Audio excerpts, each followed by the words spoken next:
Welcome to Banking on Experience, the one-stop shop for all your financial services tips and tricks, the future of business and the future of the customer. Here is your host from CRM Next. Welcome to another episode of Banking on Experience.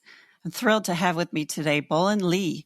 Bolin is a serial entrepreneur who's contributing to the credit union movement with his company Zogo, a gamified financial education app that helps credit unions engage, educate, and earn the trust of the younger generation.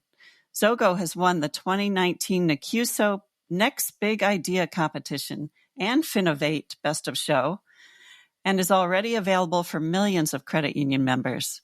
Welcome to our program, Bolin. Definitely. Thank you, Marla, for inviting me. Absolutely. So, Bolin, you took quite a risk moving to the United States by yourself when you were only 14. Can you tell us a little bit about why you did that and how that experience shaped you? Yeah, it was definitely very difficult. I moved over here when I was 14 and had no families, no friends, and went to this school in Boston and lived with a host family for 4 years. Experienced a lot all by myself, but definitely learned to be resilient and learn to be resourceful and entrepreneurial, which I think is very important to what I'm doing today with Zogo. So, but yeah, it's very difficult, but I think it definitely was an integral part of my life. Wow. So can you tell us a little bit more about Zogo, the mobile banking product that makes financial education a daily activity for teens and also won you that coveted award from NACUSO? So Zogo is like you said, a gamified financial education app built for people aged 13 to 25. So Gen Z and millennial, this demographics. We built this app really just because we're frustrated at how financial education was being taught back in the school. And I'm not talking about college here. I'm talking about high school. At the high school I went to, there was like 2 hours long financial literacy session presented by a local bank. And all the kids in my classroom were just playing on their phones, not paying attention, Snapchatting, Instagram. And I just thought there must be a better way of doing this than just, sitting in the classroom. And why don't we present this information in a way that is interesting to this demographic? And also embed incentives in the app so that people feel rewarding playing it. And that's what we built at Zogo. And we found our niche was a credit union space and has really grown a lot in the space, helping credit unions using the app to engage, attract, and earn the deposit of the younger generations, a generation that doesn't really know what a credit union even is. So actually, I don't even think financial literacy is something that's taught at a lot of high schools. I don't think my kids, for example, had any exposure. So definitely understand the need there. But, I actually had a chance to try it out a little bit myself. And as you play, you collect not coins or anything financial related, but pineapples. So why pineapples? Well, it was actually, so we built this app at the Duke University Behavioral Lab. Mm-hmm. So I built it when I was a student there. I just graduated from Duke. Congrats. Yeah, definitely. Thanks. And we built it together with a behavioral scientist at Duke. Mm. And when we were selecting kind of the currency in the app, we tested like a bunch of things with the lab. And for some reason, bizarre reason, I still don't know why, it's in the name of science, I guess, the pineapple just made people want to share. Like it makes people want to share the app with others. Oh. It creates more word of mouth of the app. And that was just pretty incredible, much more effective than coins or anything else out there. So that's why, we employed it, and it's really working out for us because 70% of our user base right now are being referred by their friends and families on the app. Wow. We didn't spend a single dollar on marketing. It's all referrals. People just start talking about this with their kids, their friends, their families, and they just spread that way. So I guess behavioral science really, really works. Yeah, that's very impressive. I love that there's a scientific explanation for that. And I have to say, in thinking about it myself, I guess pineapples kind of have that warm and fuzzy sort of tropical, nice association to them. So maybe that's it. So I've got to start with the obvious here, though. You're really incredibly young to have accomplished all that you have. How did you get to where you are so quickly, and what really inspired you to start this business or create this app? Yeah, well, I think I really enjoy solving problems. I enjoy solving problems that I personally understand. And I think at the end of the day, that's what entrepreneurship is all about. It's about solving the problems for people, for as many people as you can with a scalable solution. And I saw a problem with how financial education was being taught for the younger demographics and decided to jump on it and solve it. And really before Zogo, the last company that I started was also related to helping teenagers learn about investing. And it was really successful and went viral. And so I'm hoping that we can do this again with Zogo, but this time not just about investing, but about just financial literacy overall. That's great. So what do you think are perhaps the top 3 financial challenges facing the Generation Z and millennials?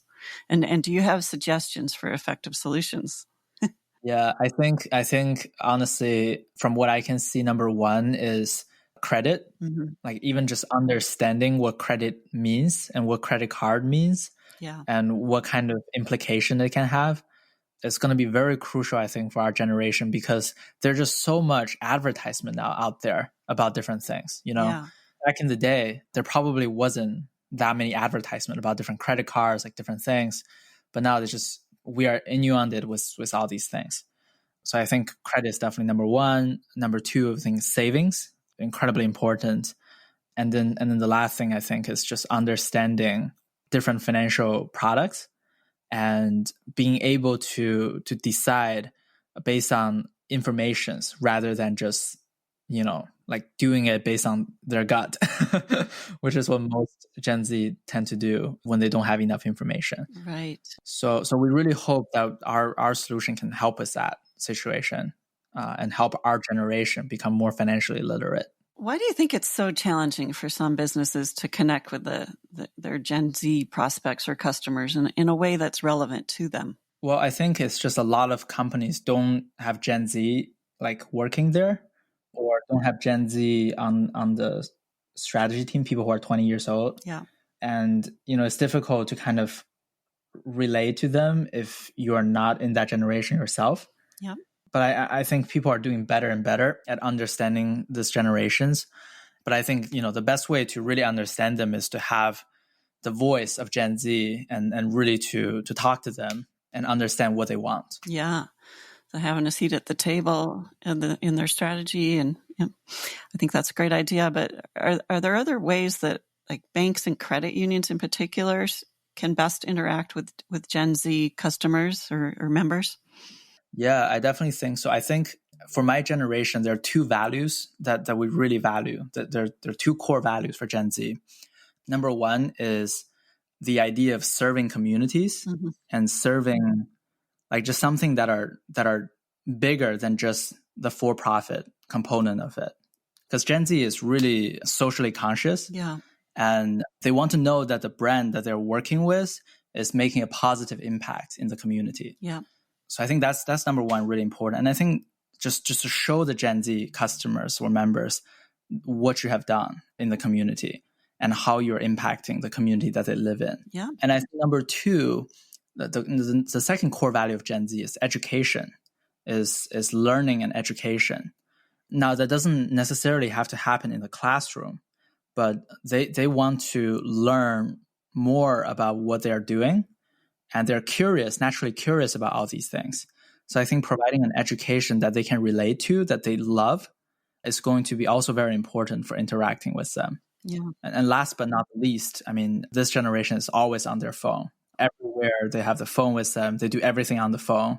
Even buying groceries these days I do everything on the phone. Yeah. So, I think meeting them on their phone is going to be really key as well to interact with them. So, Bolin, aside from being able to relate to their existing members, what other benefits are there for the credit unions that might sponsor the Zogo app? Yeah, so one big benefit is membership acquisition. So each of our credit unions who sign up for Zogo, they receive the access to the Zogo Enterprise Dashboard where they can track everyone who are using the app in the zip code that they decided to sponsor. And usually about 40% of the users would be non-members, so people who are not part of the credit unions or the banks. and they can using the enterprise dashboard to really see who is engaging, what they're engaging with, and do certain reach out. And some of our credit union has had tremendous success in generating new membership, specifically the younger membership, through deploying the Zogo app to their community. I had this one credit union, after launching the Zogo app in 2 weeks, had a family, a dad took his 3 kids to the branch and told the branch manager that they've loved the 3 kids love the Zogo app, and he thinks that they're ready now to open a checking account. So he opened a checking account for all 3 kids, and that's kind of the story that we love to hear. Although it was, when we first built the app, it was definitely not built for this intention. But it's just great to see kind of when the brand genuinely cares about their community and invests in their community, people care and people see and people really take actions when they feel the brand. And we are just a tool to facilitate that. Great. So we talked about some of the challenges facing the Gen Z. But what about the other side of the coin? Like, what are some of the advantages and strengths you believe that this generation will help to ensure a promising financial future? Well, I think this generation, like the parents, have experienced some financial hardships growing up. So I think we're well taught by our parents of what could happen, right? Mm-hmm. If something were to go wrong. So we're very cautious, I think, about making big decisions, which is great.